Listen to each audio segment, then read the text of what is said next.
Denver Center, SkyWest 3352, ready for IFR clearance to San Diego. 3252, Denver Center, cleared to the San Diego Airport as filed, fund to maintain 15,000, squawk 3720, hold for release. Cleared to San Diego as filed, climb maintain 15,000, 3720, and we'll hold for release, SkyWest 3352. Give me a few minutes with SkyWest 3352. Traffic inbound at Boeing 737 about, let's say, just a couple miles south of the airport right now is on the visual at a 9,600 to 10. Hayden's one of our favorite airports to practice approaches, especially during the summer, because we can get 6 approaches and holding done in almost no time. And they've got one of just about everything. They've got an ILS, they've got a GPS, VOR with an ARC, and they've got holding patterns. So this is a great place to build your proficiency during the summer. But now it's winter, and things are a little different. You'll find United here, you've got American and Delta, all the majors. You've got the regionals, you've got NetJets. It's full of turbines, and not a lot of pistons. And that's because Hayden's 25 miles from Steamboat Springs in the ski resort. Steamboat's one of our favorite airports. It's got a 4,400-foot runway, which is perfect for a piston like ours, or even a turboprop. But if you're in a turbine, it's a little short. And if the weather's bad, the approach into Steamboat only gets you down to 1,200 feet, so everybody's going to Hayden. But today, it's perfect VFR, and yet most of these aircraft are flying the approach in, and they're getting an IFR clearance before they depart. So what's the deal? Well, most of these are Part 121 and 135 operators, commercial operators, and they have to follow op specs, operations specifications. Those are specific rules defined by the FAA for each company, and for most of these companies, those op specs require that they arrive and depart Hayden on an IFR clearance. So we can get out right away VFR, they're stuck on the ground waiting for that clearance. So that brings up the question, how do you get an IFR clearance from a non-towered airport? This is Delta 1754 and 12047. Then Delta 1754, and are you ready to go? We're at the gate, but we're about 5 minutes before pushing back. So 1754, stand by. Before you can depart under IFR into controlled airspace, you need an IFR clearance. When you file your flight plan, you tell air traffic control the route that you want to fly and the initial altitude that you want to fly at. And if you're using a system like ForeFlight to file, you'll get an expected route and altitude back. But you're not really quite sure what's going to happen until air traffic control gives you that clearance. Lucky for you, they always follow the same format, and the acronym that we use to remember that is CRAFT. C stands for your clearance limit. Normally, that's your destination airport, but if there are delays or flow control, ATC might clear you to an intermediate fix, and then once those ease up, or after you've been holding for a while, they'll clear you on to your destination. Or is the route, and that can be as filed if it matches your flight plan, or they might give you a departure procedure and a couple changes, or it could be an entirely new route. A is the initial altitude to maintain, and then they'll typically tell you an altitude to expect a little later after departure. F is the frequency that you'll use to contact ATC, and T is your transponder code. If you're not cleared as filed, if there's a departure procedure or an entirely new route, these can be lengthy and complicated and a little difficult to copy. But no matter whether you're flying a turbine or a piston, if you remember CRAFT in the order, they're a lot easier to understand. Up to 1754, you're cleared to the Atlanta Airport as filed. Climb maintain 14,000. Expect level 350, 10 minutes after departure. Squawk 2727, hold for release before number 1 ready. Okay, we're clear to Atlanta as filed, 14,000, expect 350 in 10 minutes, squawking 2727. We'll hold for release. We'll call you when number 1 for takeoff. Thanks. No problem, thank you. So how do you pick up an IFR clearance at a non-towered airport? Well, you've got a few options, and it depends on where you are. You can always contact flight service, either over the phone at 1-800-WX-BRIEF, or sometimes you can reach them over the radio on the ground.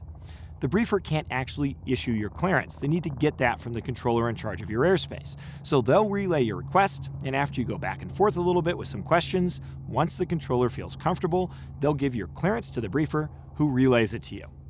If that sounds a little complicated, it is. There's 3 people in each part of the communication loop. And even though briefers are amazing at what they do, because there's 3 people, there's always a chance something can get jumbled up. So we oftentimes have a better option, and that is to contact center or departure directly over the radio on the ground. This is a little hit or miss. You're not sure if you can reach them. So typically, you try on the frequency. If they answer, you'll request a clearance. Otherwise, you're off to flight service. Denver, American 2529 on the ground, Hayden, looking for IFR DFW. At Hayden, go ahead. That was American 2529 looking for IFR to DFW, and we have the weather. American 2529, Denver Center, cleared to Dallas Fort Worth there. Filed, climb and maintain 15,000, block 1450, and hold for release. Okay, cleared out filed up to 15,000, squawk 1450, and we're holding. The advantage is you're talking to the controller directly responsible for your clearance.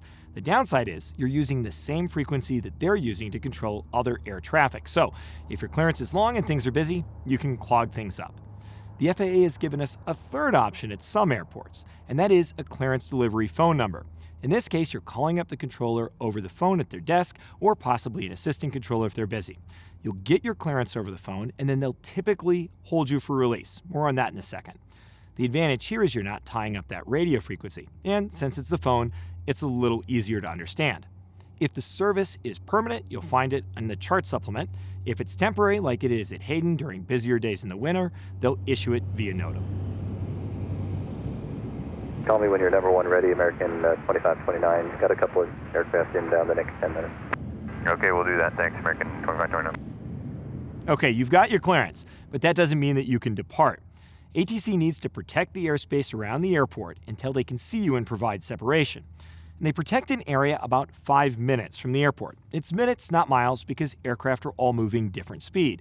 But essentially, this means that when you're departing, no one else is getting in or out under IFR, though you still will have VFR arrivals and departures if the weather's good enough. If it's a busy day and they can't fit you in right away, you could be stuck on the ground waiting. If air traffic control can't release you immediately, they've got a couple of options. The simplest one is to simply hold you for release. You can depart VFR if the weather's good enough and the rules allow, but you cannot depart on that IFR clearance yet. At American 2529, you're looking at runway 10. Yes, we are at 10, ready to go, American 2529. American 2529, you are released for departure. Call me on this frequency, airborne, and can you fly the optical departure from 10 and then to Falcon as filed? Yes, we can do the optical departure and then Falcon as filed, American 2529.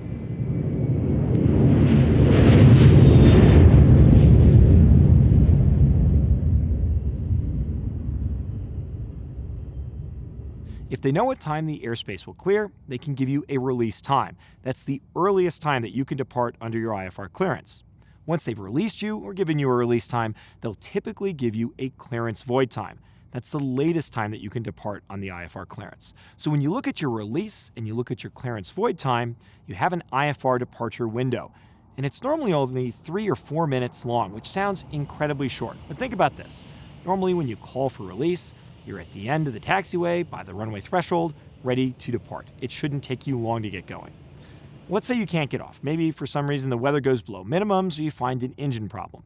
Air traffic control is still protecting that airspace, and they need to hear back from you so that they can open it up for other IFR operations. So typically, ATC will give you a time to call them back by if you can't get off the ground by your clearance void time.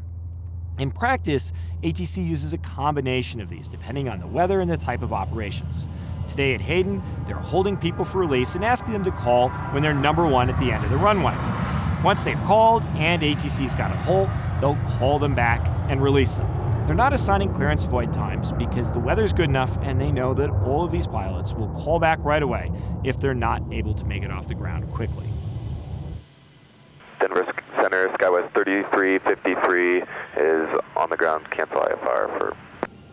Skywest 3353, the IFR cancellation received. Good day.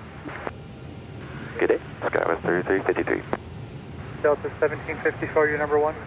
That's affirmative, Delta 1754.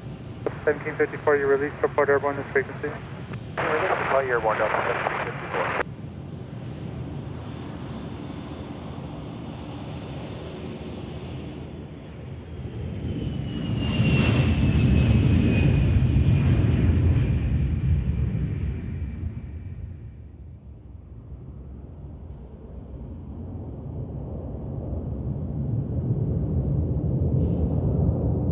Of course, on a beautiful VFR day like today, we can depart and climb visually to our IFR minimum en-route altitude. So that's what we'll do. We'll depart VFR and pick up our IFR clearance in the air. It's faster for us, and it keeps things moving here on the ground at Hayden. and it's one of the few advantages that we have over the commercial operators. Denver Center, Sirius 216 Bravo Delta just departed. Hayden, like to pick up our IFR to Durango. Sirius 216 Bravo Delta, Denver Center, squawk 5143. 5143, 216 Bravo Delta. Denver 216 Bravo Delta, radar contact 7 miles south of the Hayden Airport, clear to the Durango Airport. As filed, climb maintain 17,000. Okay, clear Durango as filed, maintain 17,000, 216 Bravo Delta.